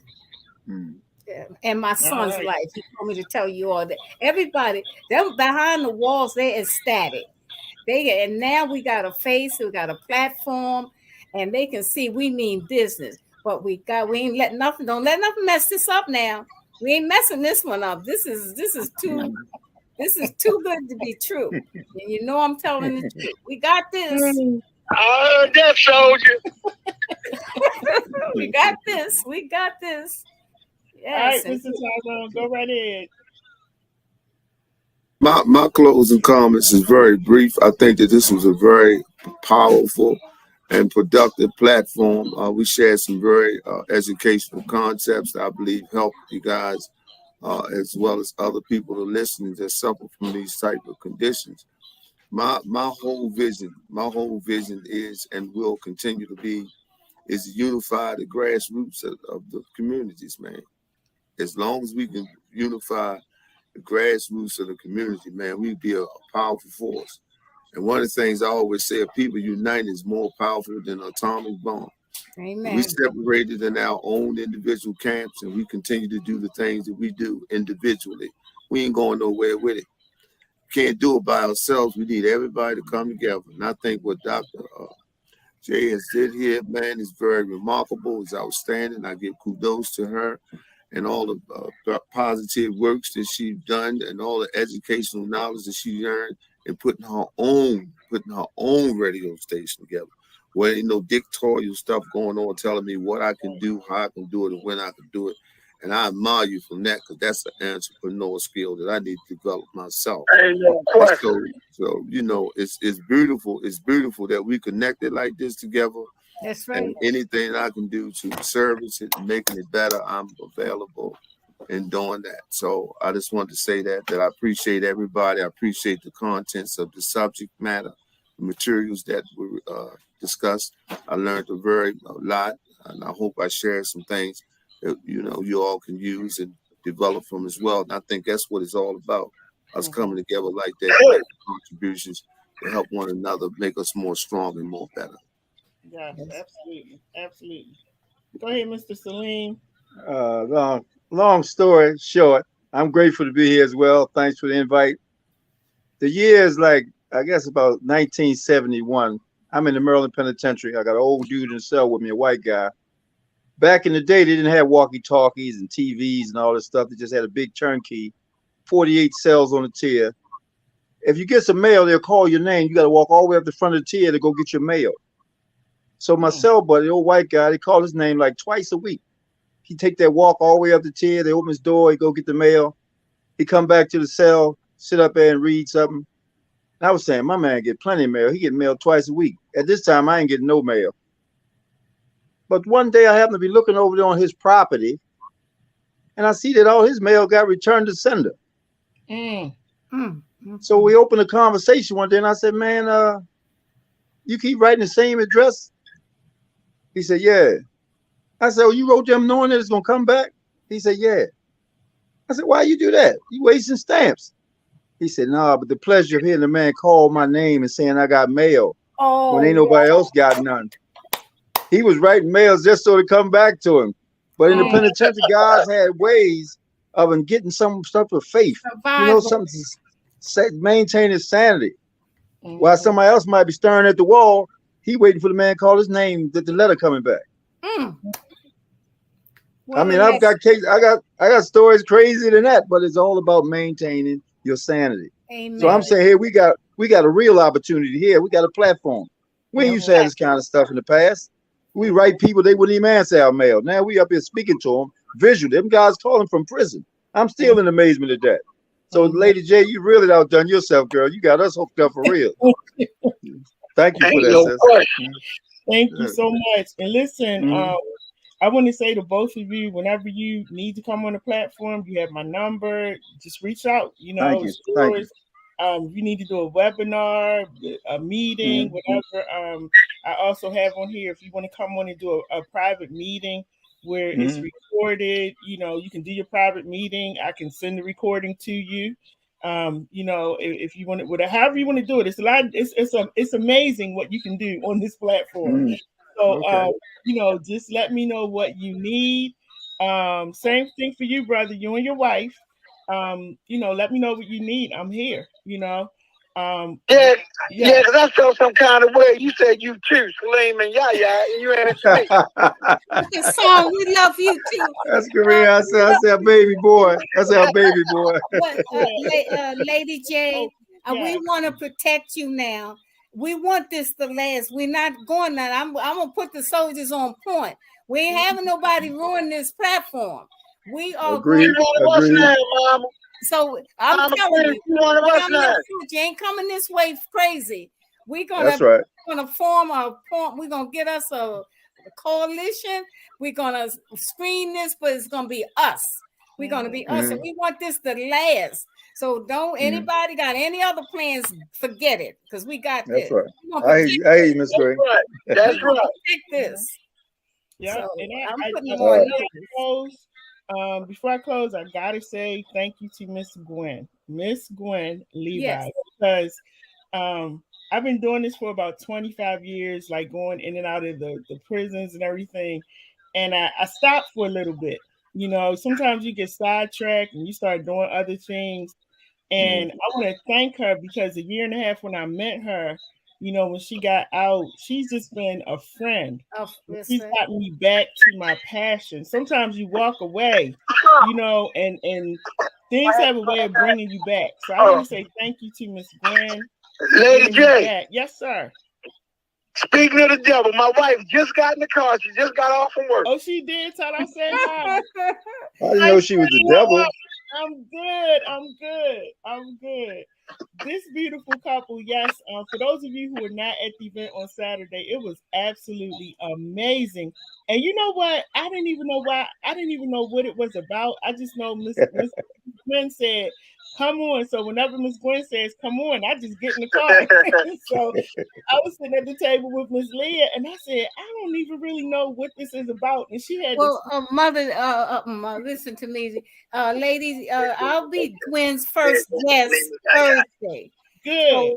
So, she invited me, and so I'll be in the house. And we're not gonna let this down. We got a good thing. We recognize it, and we all gonna bring our juice to the table, and this thing goes all over the place. So I will be with Gwen. She asked me to be her guest Thursday evening at 8. So I'll be starting it out, and we're gonna be. I'll let her tell it. It's her show. Gwen will be in her glory with her. So